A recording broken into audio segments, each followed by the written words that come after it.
China is vowing retaliation against the United States after Washington essentially threatened to blacklist telecoms firms like Huawei. The company has been caught up in a broader trade battle and a race to dominate the 5G technology. Owen Fairclough has the details.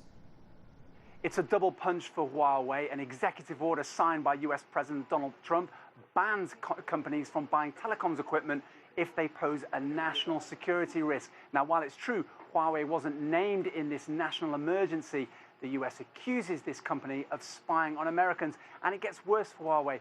The US government has decided it now must have a license to buy components from US suppliers. This is critical for its business model, which depends on Silicon Valley chips to fuel its equipment. Now, Huawei says tens of thousands of jobs worldwide are at stake as a result of this, and this move also compromises the US's ability to try and get ahead of the game when it comes to ultra-fast 5G internet.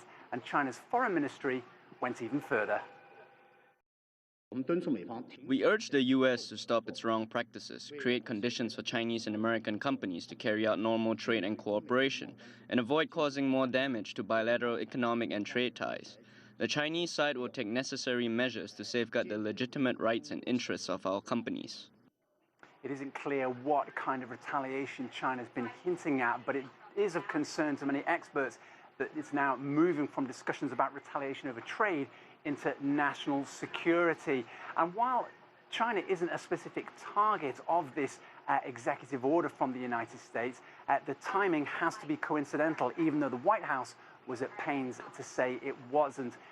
Huawei is currently at the center of an extradition battle over its executive, Meng Wanzhou, who's wanted for fraud charges back here in the United States. She's at the center of efforts by the US to extradite her from Canada. And there's a broader discussion with Huawei about the battle for the future of the internet. The US government wants to use Huawei's rivals, such as Nokia and Ericsson, to build the infrastructure for ultra-fast 5G in the future, rather than Huawei, which it accuses of spying on Americans.